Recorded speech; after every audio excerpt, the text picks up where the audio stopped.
बिस्मिल्लाहिर्रहमानिर्रहीम। Welcome back to my channel. तो आज मैं आपके साथ बकरा ईद के हवाले से कलेजी की रेसिपी शेयर कर रही हूँ, जो कि बहुत ही सॉफ्ट टेंडर जूसी बनती है। और आज मैं आपको इसको तोड़ के दिखाने वाली हूँ। ये बहुत ही सॉफ्ट है, बिल्कुल भी सख्त नहीं है।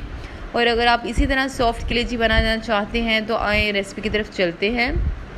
तो सबसे पहले मैंने 1 किलो कलेजी जो है उसके अंदर दिल की बोटी भी डलवा ली है। आप उसको अच्छी तरह वॉश कर लें सादे पानी के साथ। अच्छी तरह वॉश करने के बाद इसमें तकरीबन मैंने 1 बड़ा चम्मच लहसुन अदरक का पेस्ट जो है वो अच्छी तरह मिक्स कर लिया है। इसके बाद इसके अंदर मैंने दही के अंदर थोड़े से स्पाइसेस ऐड कर रही हूँ।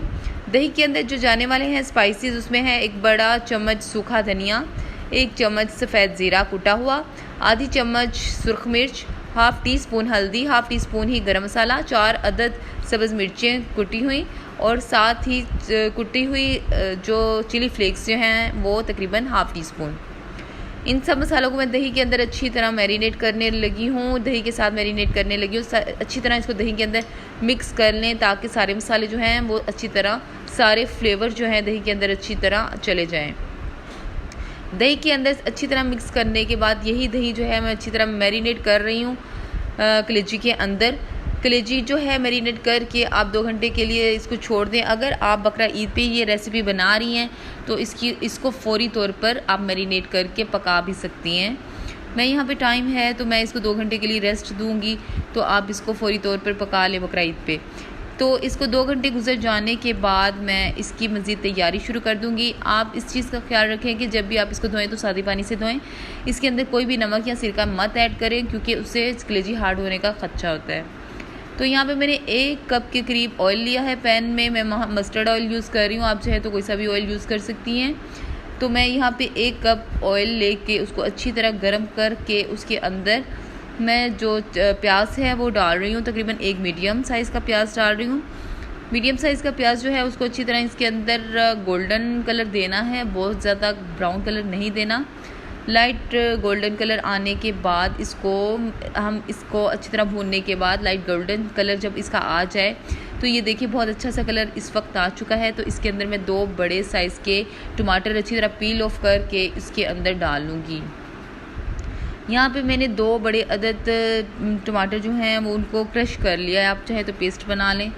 तो यहाँ पे मैंने इसके अंदर डाल दिए हैं और इसी टमाटर के पल्प और इसी टमाटर के जूस के साथ ये जो प्याज है वो अच्छी तरह सोते होगी, बहुत ज़्यादा नरम हो जाएगी, क्योंकि हमें इसको नरम करना है, इसको गलाना है प्याज को। हमें जो अपनी ग्रेवी है उसके अंदर क्रीमी फ्लेवर चाहिए, तो हम इस प्याज को अच्छी तरह नरम कर लेंगे। इसको कैप करके थोड़ी देर के पकाऊंगी, क्योंकि मैं चाहती हूँ कि प्याज जो है बिल्कुल सॉफ्ट हो जाए। तो यहाँ पे जब तक ये प्याज सॉफ्ट हो रहा है और ये देखिए इसका जो ऑयल है ये भी सेपरेट होना शुरू हो चुका है। तो तकरीबन अल्हम्दुलिल्लाह जो ग्रेवी है तकरीबन काफ़ी हद तक तैयार हो चुकी है। अब इस पॉइंट पे आके मैं यहाँ पे जब प्याज भी अच्छी तरह गल चुका है और इसके जो टमाटर है वो भी अच्छी तरह सॉफ्ट हो चुके हैं, तो मैं इस पॉइंट पे आके यहाँ पे जो मैरिनेट किया हुआ जो कलेजी है वो इसके अंदर डाल रही हूँ। आप चाहे तो कलेजी खाली ले लें, उसके अंदर से दिल को स्किप कर दें। मैंने यहाँ पे दिल भी डलवाया है क्योंकि ये मैं ईद के हवाले से बना रही थी। तो यहाँ पे मैंने कलेजी जो है अच्छी तरह इसके अंदर मैरिनेट की हुई कलेजी को अच्छी तरह इसके अंदर डाल दिया है। तो इसके साथ इसके सारे मसाले भी इसके अंदर डाल दूँगी दही के, और इसको तकरीबन 3 से 4 मिनट के लिए ढाँप कर पकाऊँगी ताकि इसका सारा जूस जो है वो बाहर इसका पानी छोड़ जाए और ये अच्छी तरह पक जाए। इसको ज़्यादा हम ओवर कुक नहीं करेंगे, सिर्फ 3 से 4 मिनट के लिए इसको ढाँप के पकाने के बाद ये देखें इसको जब मैंने ढाँप कर पकाया है तो अच्छी तरह मिक्स करने के बाद तो तकरीबन इससे काफ़ी सारा पानी छोड़ दिया है।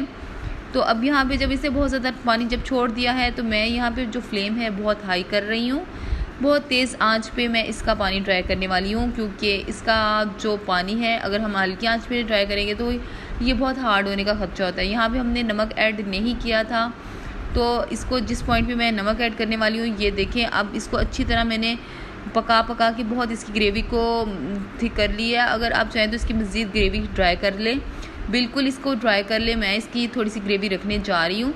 तो यहाँ पे मैंने 1 छोटा चम्मच जो है नमक का लिया, उसको हाफ़ कप पानी में अच्छी तरह मिक्स कर लिया है और इस तरह मैं नमक इसके अंदर ऊपर डाल दूँगी। इस पॉइंट पे जब कलेजी बिल्कुल मेरी रेडी है और बस इसको ज़्यादा कुक नहीं करूँगी, पानी डालने के बाद थोड़ा सा बस मिक्स करूँगी, फ्लेम को ऑफ़ कर दूँगी, थोड़ी देर के लिए इसको पका लूँगी ताकि नमक वाला पानी अच्छी तरह मिक्स हो जाए। और बस इतनी ही ग्रेवी मैंने इसकी रखनी है। मैं यहाँ पे मसाला ग्रेवी वाली कलेजी बना रही हूँ, तो इसलिए मैंने इसकी ग्रेवी रखी। आप चाहें तो बिल्कुल ड्राई कर लें। तो यहाँ पे मैंने सब्ज़ मिर्चें और सब्ज़ धनिया जो है अच्छी तरह डाल कर इसके ऊपर गार्निश किया। थोड़ा सी नींबू डालूँगी। नींबू जो है वो इसके अंदर ज़रूर डालें, बहुत मज़े के लगते हैं, एंड पे डालें। और साथ ही मैं इसको सर्व करने के साथ ही मैं लेमन जो है वो साथ रखूँगी सर्व करते वक्त, क्योंकि जो नींबू है वो उसके ऊपर बाद में भी निचोड़ के खाने का अलग ही मज़ा होता है। तो यहाँ पे मेरी जो मसाला कलेजी है बिल्कुल रेडी है। इसका टेक्सचर इसकी ये बहुत ज़्यादा सॉफ्ट है, बिल्कुल भी सख्त नहीं बनी।